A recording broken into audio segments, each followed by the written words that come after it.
चंदेरी दुनियातल्या माझ्या मित्रांनो, ठीक आहे. आज आपण क्लास 10 मधला एक क्वेश्चन पाहूया, ठीक आहे. अशा टाइपचे क्वेश्चन सिलेबस मध्ये जा, ठीक आहे. पटलं? म्हणजे सिलेबसच्या अलग क्वेश्चन आपण सिलेबस मध्ये हा क्वेश्चन नाही सॉल्व्ह केलो, पटलं? पण अशा टाइपचे क्वेश्चन बोर्डामध्ये विचारून टाकते 2 मार्काला, ठीक आहे. मग विचारल्यानंतर म्हणता की सर आम्हाला अशा टाइपचे क्वेश्चन झालेच नाही. बट एक गोष्ट लक्षात घ्या की अशा टाइपचे जरी नसेल झाले तरी पण हे सिलेबसशी रिलेटेड आहे, बरोबर. म्हणजे जे आपण शिकलो त्याच्या आधारित बोर्ड क्वेश्चन टाकून देते, ठीक आहे. मग आपण सोडून देतो, ठीक आहे. अशा टाइपचा क्वेश्चन पाहूया. का म्हणतात आपण फाइंड द व्हॅल्यू ऑफ के. का काढा म्हणतात व्हॅल्यू ऑफ के ची व्हॅल्यू फाइंड करा. ओके, ठीक आहे. तर काय म्हणतात आपण for which the given simultaneous equation, ठीक आहे. जे सायमल्टेनियस इक्वेशन दोन दिले आहेत, गिवन सायमल्टेनियस इक्वेशन दिसतात. हे दोन जे सायमल्टेनियस इक्वेशन आहेत have infinitely many solution. Have का करतात इन्फायनाइटली मेनी सोल्युशन. म्हणजे हे आणि हे तुम्हाला पण माहित आहे, हे दोन्ही इक्वेशन लाईन बनवतात, बरोबर. स्ट्रेट लाईन बनवतात, म्हणजे लिनियर इक्वेशन स्ट्रेट लाईन बनवतात, हे तुम्हाला माहित आहे, ठीक आहे. पटलं इथपर्यंत?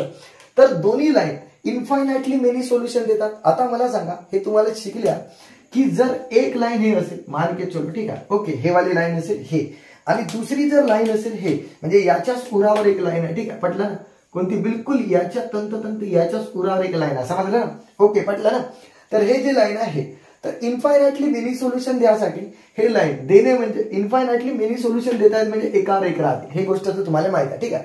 दुसरी कंडिशन तुम्हाला माहित आहे की जर सपोज दॅट हे वाली line a1x plus b1y is equal to किंवा plus c1y is equal to 0 असेल माना, ठीक आहे. आणि दुसरी किंवा असंच घेऊ ना आपण या इक्वेशन c1, ठीक आहे. इथपर्यंत क्लिअर आहे. आणि दुसरा जो आहे a2x plus b2y, okay, b2y, okay, असं घेऊनच टाकू. थांबा एक minute. c1 is equal to 0, a1x plus b1y plus c1, आणि इथे c2 इज इक्वल टू 0. म्हणजे हे वाली लाईन आहे असं समजा, आणि हे वाली लाईन आहे, ठीक आहे. म्हटलं ना, कारण हा इकडे गेल्यावर मायनस होते ना, ठीक आहे. तर इन्फायनाइटली मेनी सोल्युशन केव्हा देतात हे गोष्ट पहिला आपल्याला माहित पाहिजे. केव्हा देतात? तर लक्षात घ्या की जेव्हा a1 upon a2 is equal to b1 upon b2, म्हणजेच या दोन कोएफिशियंटचा रेशो, या दोन कोएफिशियंटचा रेशो, आणि या पुन्हा तिसऱ्या कोएफिशियंटचा रेशो जर सेम असेल, ठीक आहे, तर इन्फायनाइटली मेनी सोल्युशन देतात. याचा अर्थ काय सर की जेवढा a1 अपॉन a2 तेवढा b1 अपॉन b2, जेवढा a1 upon a2 b1 upon b2 आणि c1 अपॉन c2 जर असेल तर इन्फायनाइटली मेनी सोल्युशन देतात. तर याच्यामध्ये लॉजिक काय? आपण के ची व्हॅल्यू बिलकुल चुटकीत काढतात. कसं पहा की kx plus 4y is equal to 10, हा इक्वेशन फर्स्ट आहे. दुसरा पहा 3x plus 2y is equal to 5, हा इक्वेशन नंबर 2. आता मी काय करतो पहा की जर या लाईनला, ठीक आहे, यासारखा जर बनवलं, ध्यान से देखो कसा बनवू शकतो पहा. ऐका, जर मी या वाल्या इक्वेशनला या वाल्या मल्टीप्लाय बाय काय केलो पहा, ध्यान से देखो, मल्टीप्लाय बाय 2 ऑन जर बोथ साइड केलो तर काय होईल पहा. इथं मल्टीप्लाय केल्या, इकडे पहा 2 ने मल्टीप्लाय करा म्हणजे 3x plus 2y is equal to 5 ना. तर 2 ने मल्टीप्लाय करा. बरं, आपण बोथ साइड इक्वेशन करतो इक्वेशन नंबर 2 ला.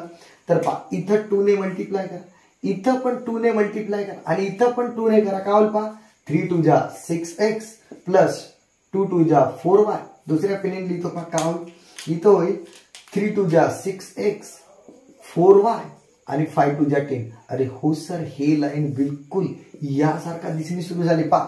म्हणजे 4/4 रेशो सेम, 10/10 रेशो सेम. मग के बाय दिस रेशो सेम असेल ना, म्हणजे याचा अर्थ सर याला जर कम्पेअर केलो, कम्पेअरिंग याला इक्वेशन 3 द्या, कम्पेअरिंग इक्वेशन 1 अँड 3, 1 आणि 3 ला जर मी कम्पेअर केलो तर बिलकुल आन्सर झाला आपला. पहा ना, कम्पेअर केल्यावर का की जसं 4 सोबत 4, 10 सोबत 10, तर मग के सोबत 6 ना, मग therefore k is equal to 6. बस 2 मार्कासाठी क्वेश्चन, किती चिल्लर क्वेश्चन होता, ठीक आहे. इथपर्यंत क्लिअर आहे मेरे अजीज दोस्तों. बाकी आपण ब्रेक के बाद पाहू, ठीक आहे मित्र.